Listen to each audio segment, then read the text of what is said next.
Yang lagi gue pegang sekarang ini adalah ransel atau backpack dari Alpaca yang namanya Elements Travel Backpack. Dia tuh ransel traveling yang gede banget, kapasitasnya 35 liter, fiturnya banyak, dan kompartemennya juga nggak kalah banyak gitu kan. Cuman kan tas-tas yang biasa gua bahas atau yang lebih masuk ke identitas gua gitu ya, itu lebih ke tas-tas yang edisi gitu, tas yang buat kerja atau buat lifestyle. Jadi kayaknya tas yang estetikanya tas traveling kayak gini tuh kurang masuk aja sih buat gua. Karena itu, gimana kalau misalnya gua bilang kalau ada nih tas yang sebenarnya tuh secara fitur itu mirip-mirip sama tas traveling ini. Secara bahan juga sama persis gitu kan, sama-sama weatherproof. Tapi secara estetik tuh lebih masuk buat jadi tas EDC atau everyday carry, atau ya tas kerja lifestyle gitu. Nah, tas ini namanya Alpaca Traverse Backpack, penerus dari Elements Travel, sekaligus salah satu ransel terbarunya Alpaca yang menurut gue sih ngekombinasiin konsep travel backpack sama work atau EDC backpack gitu. Karena dia kapasitasnya 30 liter yang masih termasuk gede banget, kompartemennya banyak banget, termasuk ada kompartemen dedicated buat laptop yang proteksinya nggak main-main. Kompartemen utamanya mirip-mirip sama Elements Travel yang bisa kebuka semua kayak koper gitu. Bahannya udah weatherproof. Secara looks tuh dia jauh lebih kalem sih menurut gue kalau dibanding sama yang Elements Travel.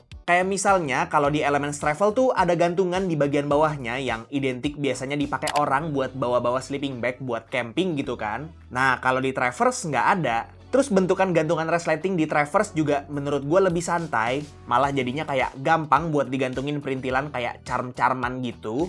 Dan kalau dilihat bagian strapnya, bener-bener langsung kelihatan banget gitu bedanya antara si Elements Travel sama si Traverse. Udah gitu uniknya dia nggak cuma bisa dibawa kayak ransel biasa dengan cara digendong atau ditenteng, tapi bisa dibawa kayak briefcase juga cuy, alias ada tentengannya di bagian samping. Dan lucunya lagi, kalau salah satu kompartemen depannya dibuka, itu dia orientasinya horizontal. Jadi seolah-olah kompartemen ini bener-bener dibikin khusus buat kalian yang emang mau bawa-bawa tasnya kayak briefcase gitu. Memang kalau dibandingin langsung sama Elements Travel-nya Alpaca ini, ya ada beberapa fitur yang nggak ada gitu di si Traverse ini. Termasuk juga secara kapasitas memang lebih gede sedikit si Elements Travel ini ketimbang si Traverse. Dia di 35 liter, sedangkan dia di 30 liter. Tapi kalau balik lagi secara preferensi, estetika, dan fungsi, gue pribadi tetap prefer si Traverse ini sih. Karena seperti yang udah gue bilang tadi, dia itu premisnya kayak gabungan antara travel backpack sama tas EDC atau tas kerja juga. Dan secara harga juga memang si Traverse ini lebih murah ya ketimbang Elements Travel. Selisihnya sekitar 1 juta, jadi kayak masuk banget gitu kalau dimendang-mendingin.